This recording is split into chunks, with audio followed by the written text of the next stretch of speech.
اسلام آباد میں ام مذاکرات کی میز تیار، دنیا بھر کی نگاہیں پاکستان پر۔ ایران کے بعد امریکی وفد بھی پاکستان پہنچ گیا۔ نائب صدر جے ڈی وینس وفد کی قیادت کر رہے ہیں۔ خصوصی ایلچی اسٹیو وٹکاف اور جیرڈ کشنر بھی ہمراہ ہیں۔ نائب وزیر اعظم اسحاق ڈار، فیلڈ مارشل عاصم منیر اور وزیر داخلہ محسن نقوی نے وفد کا استقبال کیا۔ دونوں جانب سے امن اور استحکام کے لیے مثبت خیالات کا تبادلہ خیال کیا گیا۔ ترجمان دفتر خارجہ کے مطابق اسحاق ڈار نے امریکی قیادت کے امن و استحکام کے لیے عزم کو سراہا۔ امریکہ اور ایران کے درمیان براہ راست مذاکرات آج اسلام آباد میں ہوں گے۔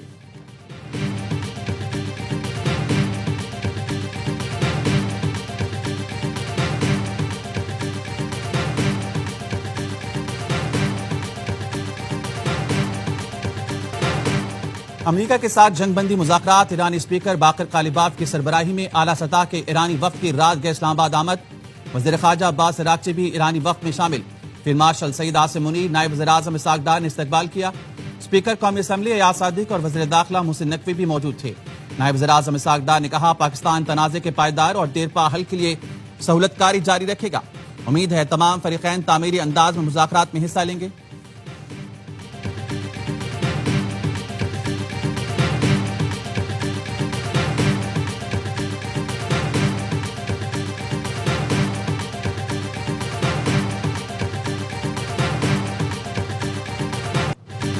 امریکی نائب صدر ایران سے مثبت بات چیت کے لیے پر امید، کہا توقع ہے مثبت مذاکرات ہوں گے۔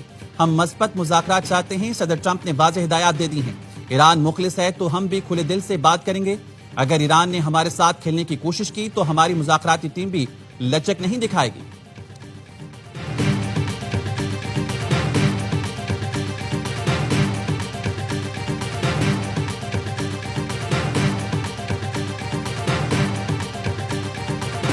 پاکستان پہنچنے والے ایرانی مذاکراتی وفد کے طیارے کا نام میناب اسکول سے منسوب۔ ایرانی اسپیکر باقر کالیباف نے میناب اسکول کے شہید بچوں کی تصاویر ٹویٹ کی۔ طیارے کی سیٹوں پر شہید بچوں کی تصاویر رکھی تھی۔ کالیباف نے ایکس پر لکھا، میناب اسکول کے شہید بچے میرے ہم سفر ہیں۔ ایرانی اسپیکر شہید بچوں کے بستے بھی اپنے ساتھ لائے ہیں۔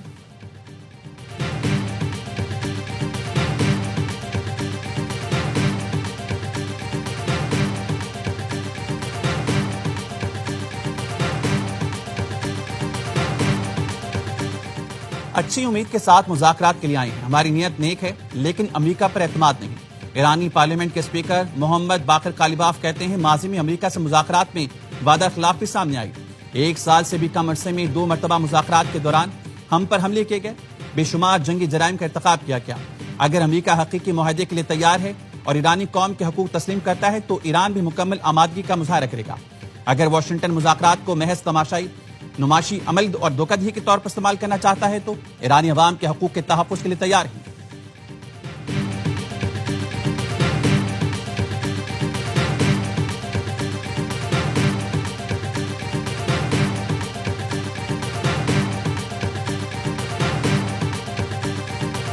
JD and Steve and Jared, they have a good team and they meet. We'll see how it all works out. No nuclear weapon. You know, I think it's already been regime change, but we never had that as a criteria.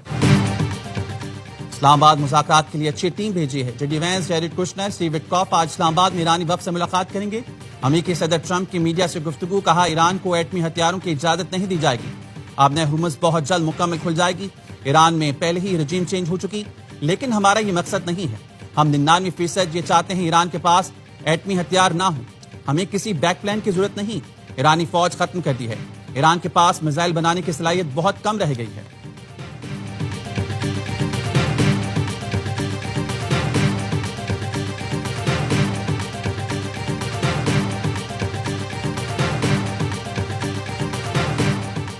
ایرانی نائب صدر محمد عارف رضا کا اسلام آباد مذاکرات کی کامیابی کے لیے نیک خواہشات کا اظہار۔ ایکس پر لکھا، محمد باقر کالیباف ایرانی قوم کے نمائندے ہیں۔ ان کی قیادت میں مذاکرات کی کامیابی کی خواہش ہے۔ ہم مذاکرات کاروں کے حامی ہیں تاکہ وہ مشن کو آگے بڑھا سکیں۔ یہ مشن انہیں نظام اور بااختیار ایرانی عوام نے سونپا ہے۔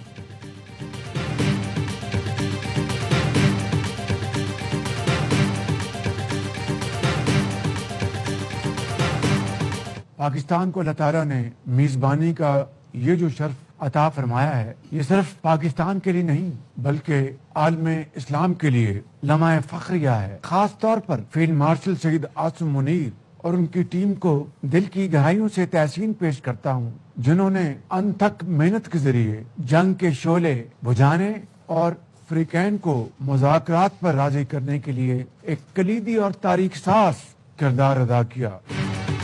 اسلام آباد میں مذاکرات پاکستان نہیں عالم اسلام کے لیے فخر کا لمحہ ہے۔ وزیر اعظم شہباز شریف کہتے ہیں فیلڈ مارشل سعید عاصم منی نے آگ کے شعلے بجھانے اور فریقین کو مذاکرات پر آمادہ کرنے میں کلیدی کردار ادا کیا۔ فیلڈ مارشل کی خدمات کو تاریخ ہمیشہ سنہرے حروف میں یاد رکھے گی۔ دن رات کام کرنے والے اس آگدار اور ان کی ٹیم کو بھی خراج تحسین پیش کرتا ہوں۔ آج جنگ بندی کا اعلان ہو چکا، اب اس سے زیادہ کٹھن مرحلہ دیر پا جنگ بندی اور مذاکرات کے ذریعے الجھے مسائل حل کرنے کا درپیش ہے۔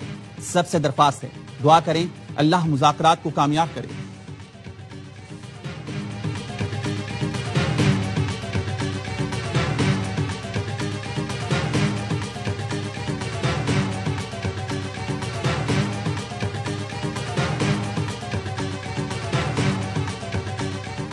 وزیر اعظم شہباز شریف اور برطانوی وزیر اعظم کے درمیان ٹیلی فونک رابطہ۔ کیئر سٹارمر نے جنگ بندی میں سہولت فراہم کرنے پر پاکستان کے کردار کو سراہا۔ مذاکرات کی بحالی کے لیے پاکستان کی سفارتی کاوشوں کی تعریف۔ مذاکرات کی میزبانی پر وزیر اعظم شہباز شریف کو مبارکباد دی۔ برطانوی وزیر اعظم کا مذاکرات کی کامیابی کے لیے نیک تمناؤں کا اظہار۔ دو طرفہ تعلقات کو فروغ دینے کے لیے مل کر کام کیا جائے گا، دونوں رہنماؤں کا اتفاق۔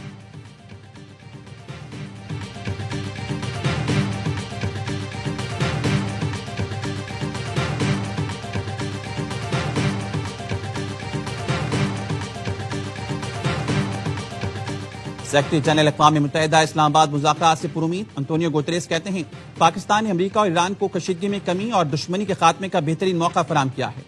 امریکہ اور ایران کو اس موقع سے فائدہ اٹھانا چاہیے۔ اقوام متحدہ کے ایلچی سفارتی کوششوں کی حمایت کے لیے خطے میں موجود ہیں۔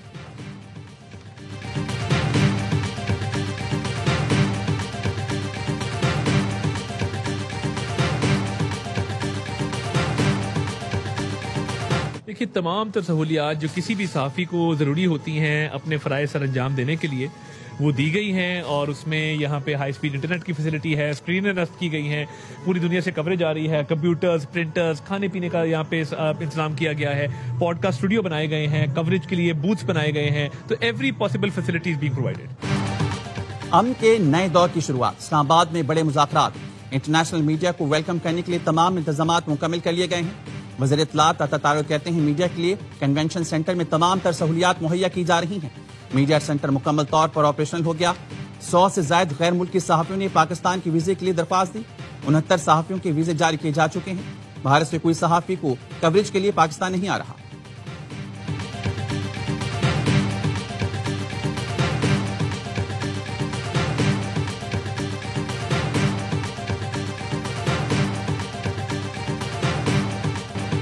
لبنان کے دارالحکومت بیروت میں اسرائیلی حملوں کے بعد بڑے پیمانے پر تباہی۔ لبنان پر اسرائیلی حملوں میں شہادتوں کی تعداد 357 سے تجاوز کر گئی۔ 1100 سے زائد زخمی ہیں۔ جنوبی لبنان میں اسرائیلی بمباری نہ رک سکی۔ تازہ حملوں میں مزید 3 لبنانی شہید ہو گئے۔ اسرائیلی فوج نے سرکاری عمارت کو نشانہ بنایا۔ حزب اللہ کی جانب سے شمالی اسرائیل پر جوابی راکٹ حملے۔ تل ابیب سمیت مختلف علاقوں میں سائرن بج اٹھے۔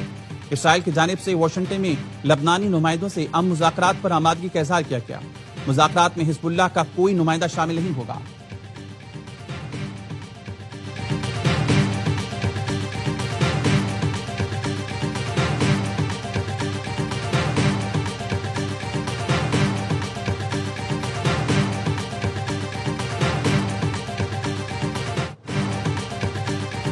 OIC کے مقبوضہ مغربی کنارے میں 34 نئی بستیوں کی منظوری کی مذمت۔ منصوبے کو عالمی قانون کی کھلی خلاف ورزی قرار دیا۔ اعلامیہ میں کہا اسرائیل کو مقبوضہ فلسطینی علاقوں پر کوئی خود مختاری حاصل نہیں۔ یورپی یونین کی بھی اسرائیل کے 30 نئی بستیوں کے منصوبے کی شدید مذمت۔ یورپی یونین نے کہا مغربی کنارے اور مشرقی بیت المقدس میں اسرائیلی بستیاں غیر قانونی ہیں۔ عالمی عدالت انصاف بھی اسرائیلی بستیوں کو غیر قانونی قرار دے چکی۔ بستیوں کی توسیع کا منصوبہ امن کے امکانات کو شدید نقصان پہنچاتا ہے۔ یورپی یونین کا اسرائیل سے بستیوں کی تعمیر کا فیصلہ واپس لینے کا مطالبہ۔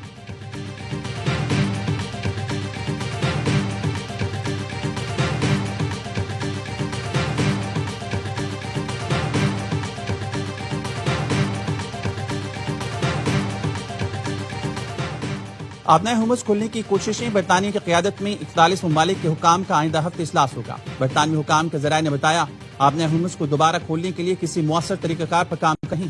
ہمارے مختلف ممالک کے ساتھ ہمارے اچھے تعلقات ہیں، اس لیے ہم ان کوششوں میں ہم آہنگی پیدا کرنے میں مدد دے سکتے ہیں۔